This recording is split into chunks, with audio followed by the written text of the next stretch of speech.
ひたすらチェイサーが入りまくってくるね、特別仕様車のエキサイティングパッケージ、クリスタルパールマイカ。は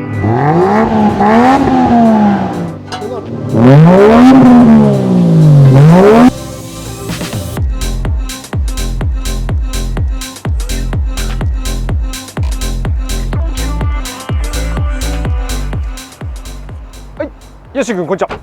おはようございますね。今日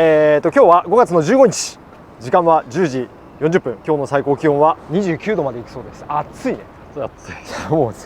人で洗車して汗かいてますよね。やっていきましょう。今日はですね、はい、こちらの2台をもう同時まとめてご紹介させてもらうんですけれども、まあだ2本立てにしようか。1本目はこちらで、こちらチェイサー、はい、で2本目はこっち、はい、これもチェイサーっていう感じでいきましょうかね。はい、いいですか。はい、はい、でですね、まあおかげさまでひたすらチェイサーが入りまくってくると。そのようです。あっちもチェイサーでしょ。はい、でこれもそれもチェイサーだらけ。カーポートの中入ってるのもそうだし、はい、裏にもあるし、はい、もう1台工場行ってるのもあるし、とにかくチェイサーだらけになってしまいました。そうですね。で何度も申しますが、うちは別にチェイサー専門店でも100専門店でもないという感じなんですけれども、やっぱりいい車ね買わしていただいて、でいい車を販売させていただくと、はい、またそのいい車持ってるお客さんが、まあ、こういうところに売ってほしいっていう形で、はい、弊社に売っていただけるという、なんか良いサイクルが回ってる、ここ最近ずっと回ってるという感じになっていて、まあ、それがずっと続いているような状態ですと。はい、ヨッシーの周りを足長橋が飛んでるね。いや、さっきからめっちゃビビったここね、車屋さん洗車するとさ、水が垂れてさ、はい、水飲みまで来るんだよ。はいはい、でまあ動かなければ刺されないと思います、はい、何かを探してるのか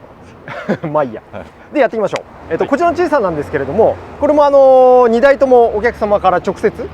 買い取りでいただいた車で、はい、で、2台ともそうだよね。よし、一緒に取りに行ったもんね。そうですね。そうだよね。はい、っていう感じの車でございましたと。両方とも、めちゃめちゃいいお客様で、はい、で、次のいいお客さんに引き継いでほしいと、はい、A さんで売ってもらって、次のいいオーナーさんに引き継いでほしいということで買わせていただきましたと、承りましたということで、動画を撮らさせてもらって紹介させてもらえればと思います。はい、じゃあ本日2台蜂と戯れながらやっていきましょう。はい、よろしくお願いします。よろしくお願いします。はい、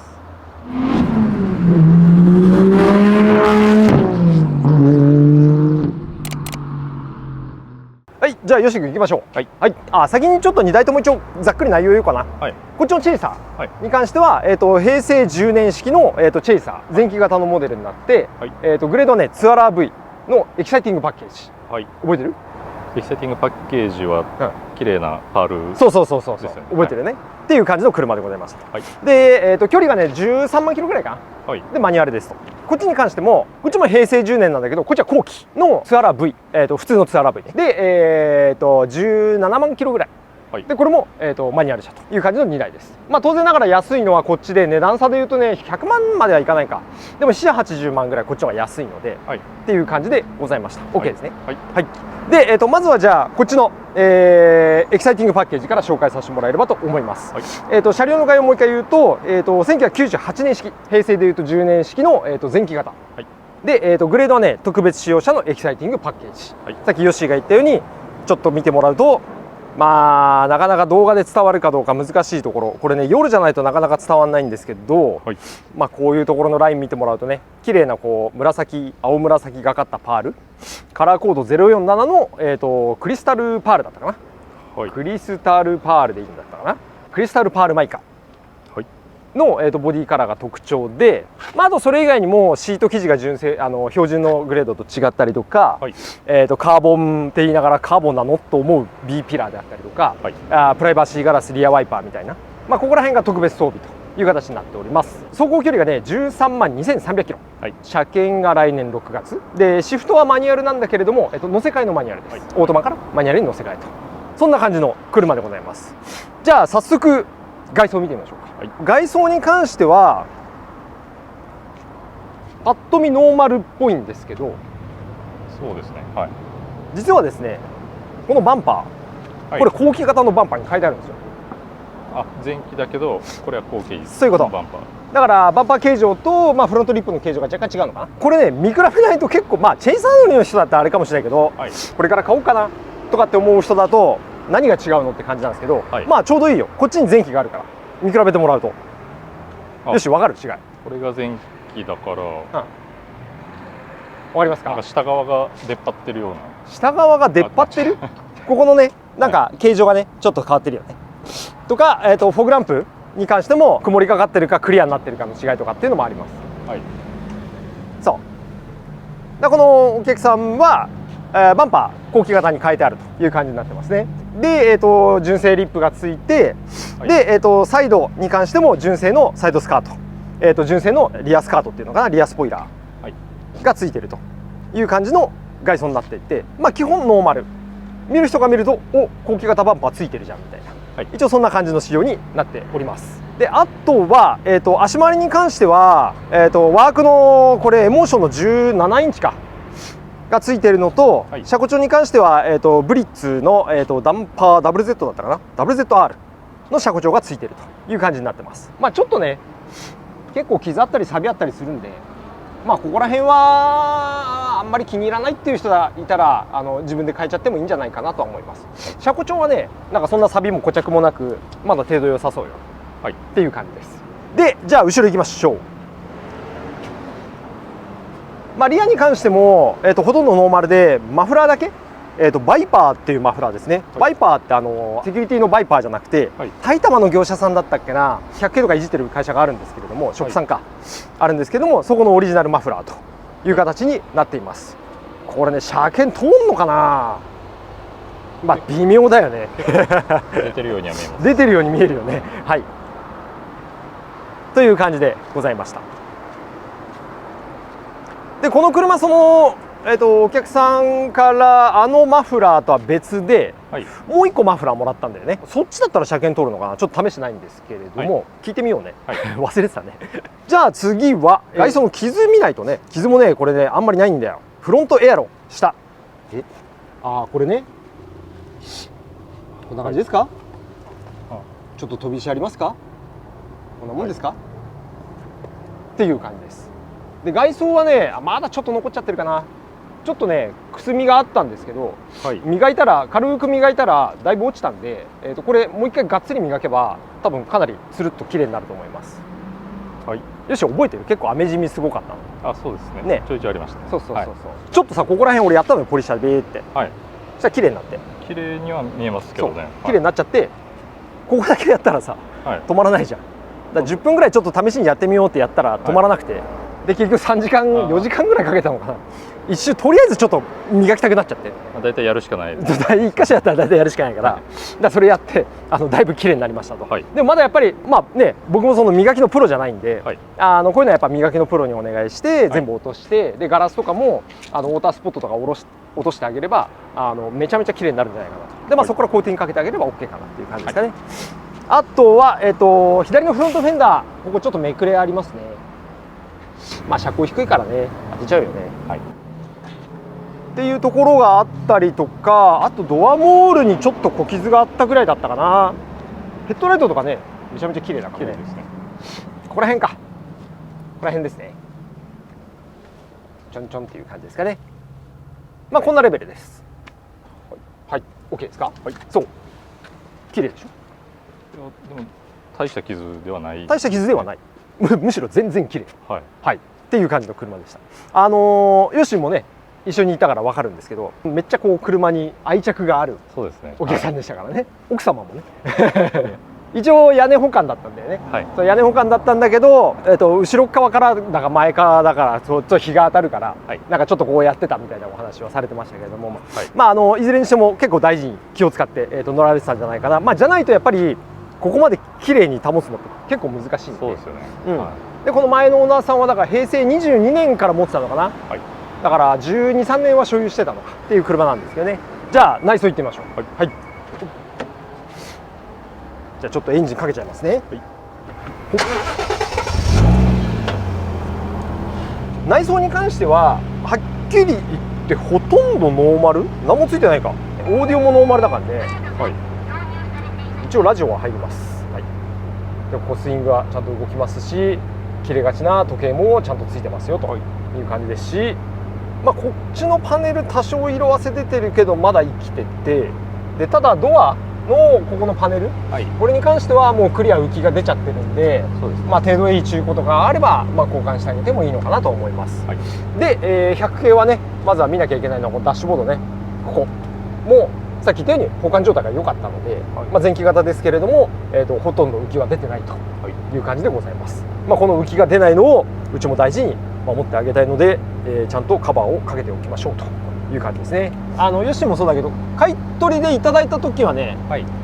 初め後期型のハンドルついてたんですよ。そう後期型のハンドルをエアバッグのインフレーター抜いてついてて、はい、でエアバッグランプがついちゃってたの、はい、まあそのままでもかっこいいんだけど、はい、言っても純正でエアバッグ付きの方がハンドルがあったんで、はい、そっちに戻してちゃんとエアバッグ作動するようにしてありますので、で、社外品じゃないんだけれどもミッションは乗せ替えね、はい、乗せ替えなのでこのスイッチが横になってるとああそうですね、そういう感じなんですけれども、まあ、これちゃんとメーターのところ映してもらうとボタン、これはトラクションかの方を押すと、はい、トラクションコントロールちゃんとつきます。スロットルコントロールコンピューター生きてます。こっちもスノーの方もちゃんと押して消して押して消して動きますね、はい、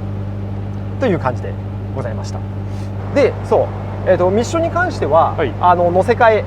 してありますので、はい、まあ、メーターパネルはねオートマのインジゲーターがついててリバース入れるとピーピーとこんな感じですね、はい、これが名残という感じです、はい、でマニュアルは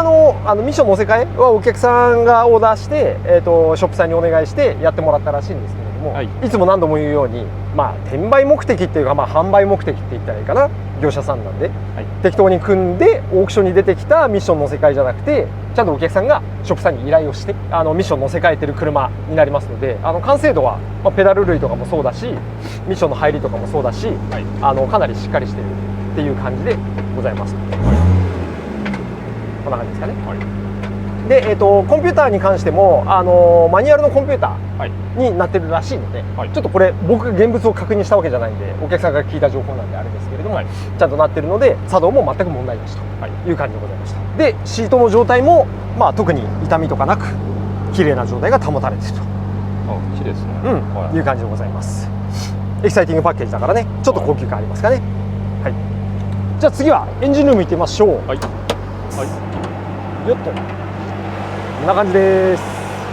まあ錆も特になく綺麗な状態ですね。まあパッと見、まあ、ノーマルプラスアルファぐらいなんですけど、はい、実はねタービンまで変えてあるんですよ。あ、そうなんですね。そう、はい、結構そこはちゃんといじってあるっていうかまあそんな感じなんですよ、はい、まあついてる社外品説明すると、まあ、まずはタワーバーねがついているのと、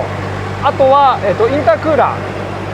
が HPI のインタークーラーがついてるという感じになっていて、でラジエーターはノーマルかな、エアクリのフィルターもノーマルか、さすがに書いてあるか、まあこれ 1 ケースかな、スポーツフィルターみたいな、まあでもこれも変えちゃった方がいいね、はい、という感じなんですけれども、ちょっと暑いからエンジン止めようか。ここから見える、あ、見えますかね、この僕の指先ですね、わかる？綺麗なパーツがついてるでしょ。そうそうそう、それそれそれそれ、これですね。まあこっちから見てもいいかな。はい、ですに変わってあると。でこれがね透明の ARMS8920 タービンか、はい、タービンキットっていうのがついてって、これ自体はねコンピューター入れてチューニングしてあげると、はい、なんかブースト 1.6 で450馬力ぐらい出ちゃうタービンらしいんですよ。なんですけれどもそこまでは全然がっつりやってないので、はい、純正置き換えで変えてあげても OK で、僕これ買い取りの時にいただいて車乗って帰ってきたじゃん。まあほぼ純正プラスアルファぐらいかな、今の状態で言うならば、はい、交換してるって言われないとそんなに分かんない、はい、ただやっぱり純正タービン自体がね寿命とかもありますから、はい、まあこういうのに変えてあることはプラスだと思いますし、はい、もしこれからこれをさらにチューニングするんであれば、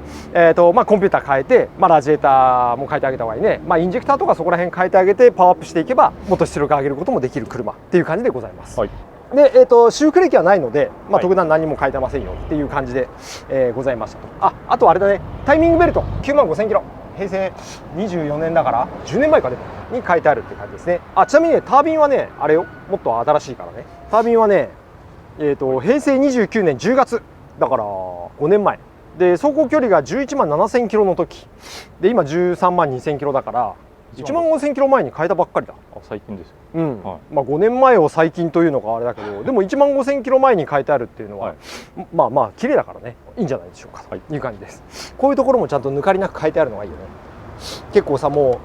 こんなのまだ売ってるんですよ。このステイはないんだけど、こっちのタンクは売ってるの。タンクは売ってるんですね。そう、こういうの僕好きなんですよね。はい、ちゃんとやってあるなっていう感じでさ。うん。じゃあ次はトランク下回り行きましょうか。はい。はい。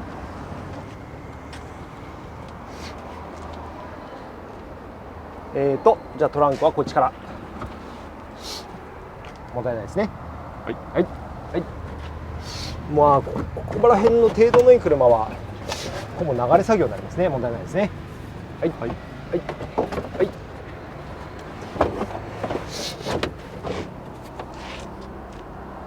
どうですか？問題ないですね。こっちのシールも純正ですね。綺麗ですね。はい。はい。という感じでした。もうここら辺は本当に程度いい車は流れ作業になりますね。下回りに関しては多少錆が出てるけど、まあ全然許容範囲じゃないかなと思います。こんな感じですね。なんかちょっと汚れ、ほこり、雲の差張ってんな。後で落としてあげよう。という感じでございました。はい、OK ですか？はい。はい。じゃあ最後はみんな大好きマフラーサウンドチェックいきますが、これはだからさ、今サイレンサーがついてるんですよ。さっきのバイパーさんのね、ついてますね。ついてるんですよ。かけますよ。はい。ちょっと前ずらしますからね。はい。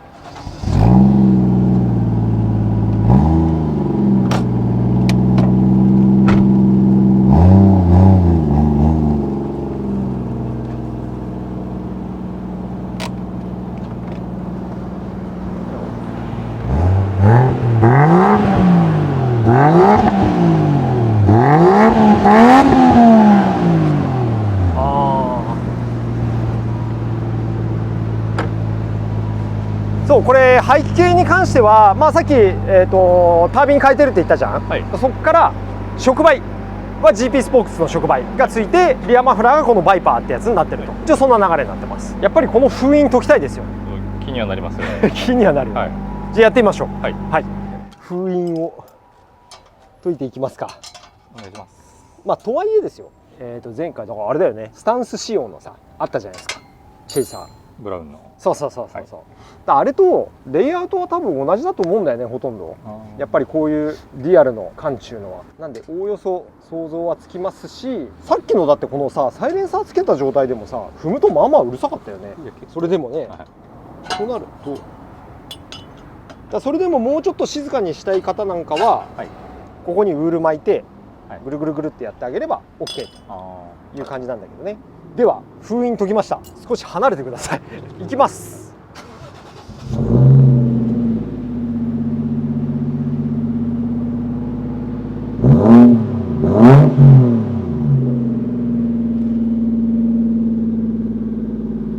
なんかうるさいけど、でも思ったより静か。じゃあ行きますよ。はい。もうエンジンも温まってる。お願いします。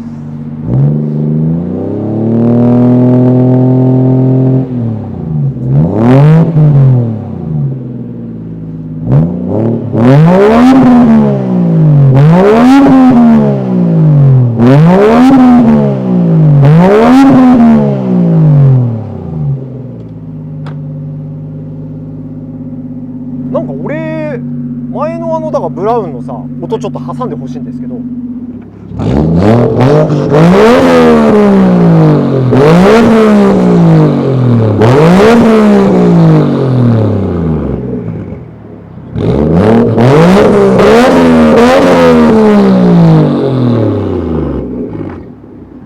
んかあれより静かな気がする。ちょっとだけだけどね、うるさいけど私なんかクリアな感じがするよね、はい、音が。おー、いいんじゃないですかこのマフラー。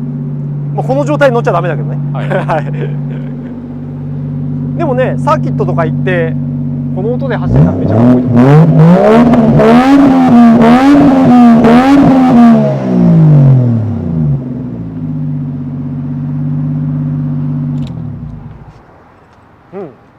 うん、いい音、めちゃくちゃいい音。いい音ですね。うん、はい、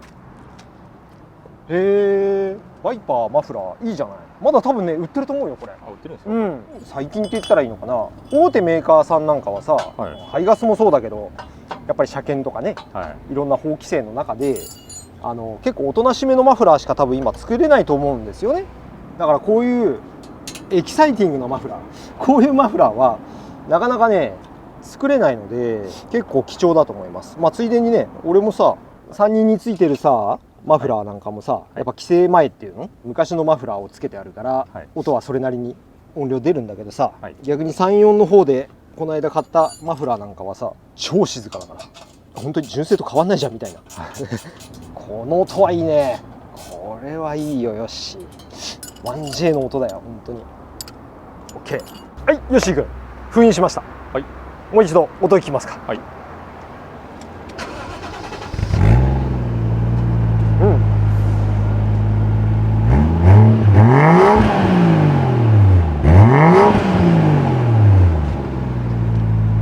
街乗りはこれぐらいでね乗っていただければいいんじゃないでしょうかという感じでございました。じゃあちょっと戻すね。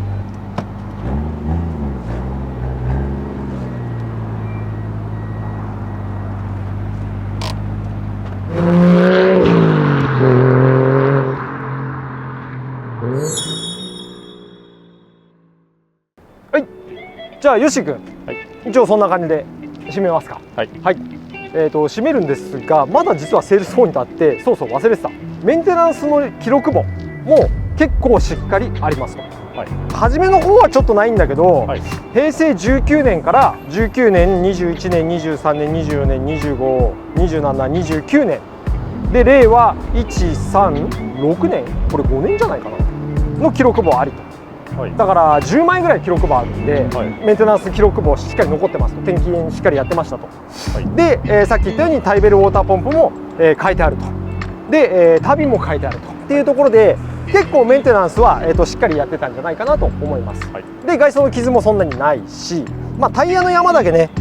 さっきタイヤ傷もあるからさ、タイヤとアルミは一緒に変えちゃってもいいのかもしれないけど、これ多分一回裏組みしてると思うんだけど外減りしちゃってるんで、気になる人はタイヤ変えてあげた方がいいんじゃないかなと思います。 OK ですか。はい、そんな感じでございました。これだから買い取りでヨッシーと一緒にいたのっていつだったっけ。2ヶ月前ぐらい。そう、大体やっぱりうちの場合ですとその買い取りは成立してからお店持ってくるじゃん。でまず一回うちの会社の名義に変更しなきゃいけないのさ。うちの会社の名義に変えて、でそこからいろいろ仕上げたり、作業がある車は作業したり、板金する車は板金したりとこう順番にやっていくんですけど、アップするまでやっぱ2ヶ月ぐらいかかるからさ、でやっぱその間にね売れちゃうこともあるので、いろんなお客さんが問い合わせいただいてますから、気になる人は早めに。この車は、今日現在ではまだ売れてませんと思います。であとお客様もこれね、結構ずっとマーク2チェイサー好きの人って、一番初めに買ったのもチェイサーだったので、90チェイサー。あ、そうなんです。そうで実はその時にすでに100欲しかったの。100が欲しいって言って、だから知り合いの車屋さんに頼んでたのかな。だから自分で探し行ったっていうよりかは知り合いの車屋さんに頼んでチェイサー欲しいですで100型欲しいなっていうお話をしてて、さあ車届きました、ご注文の車買い付けてきましたって言われて見に行ったら90だったらしい。そうそんなことあるんですか。そんなことあるのかなって俺も思ったんだけど、っていう感じなんですよ。で、その90チェイサーを乗ってて、で当時は 1J のツインターボ乗ってたのかなのツアラ V 乗ってて、でそこからやっぱり100欲しいっていう話になって買ったのがこの車という感じだったらしいです。当時欲しかったのも真っ白系だから、こっちの色だね、040のホワイトが欲しかったんだけれども、で057のパールは逆にクレームがかかってて嫌だっていう話の中で、こんなのありますよっていう形でこの047のクリスタルパールの特別使用車があるからっていうので、じゃあこれいいんじゃないって言ってご購入された。今回売却に至った経緯も、これ持っててもいいなって思いながら、マーク X のなんかすごいモデル、現行モデルに乗り換えっていうので、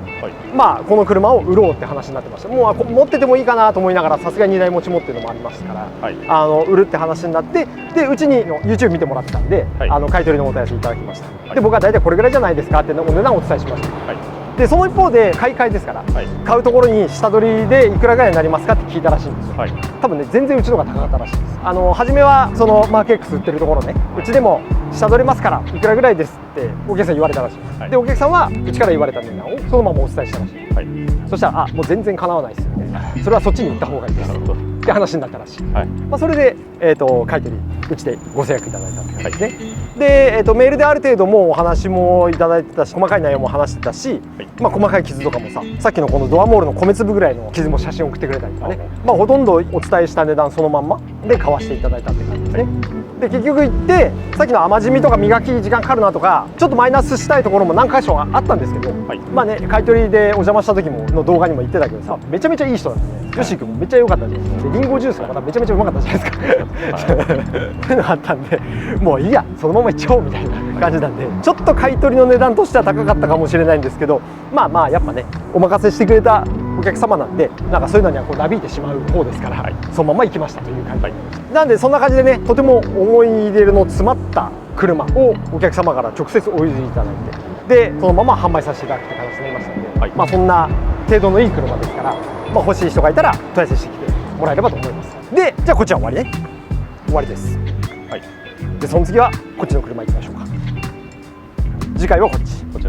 こちらも買い取りです。でちなみに次回動画でちょっとキャンペーンってうちあんまやんないじゃん。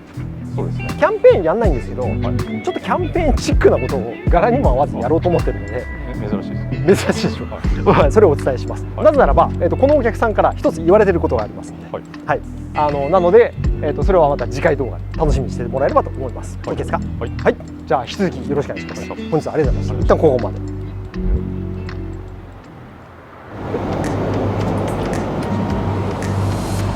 同じ平成10年式なんだけど、はい、こっちは後期型ねチェイサーツアラー V こっちは純正5速マニュアルフロントサイドがベルテックスでマフラーは HKS 1000キロ前ぐらいに書いてありますから若い子が買ってもらう場合はちょっとお値段下げようかなと思って。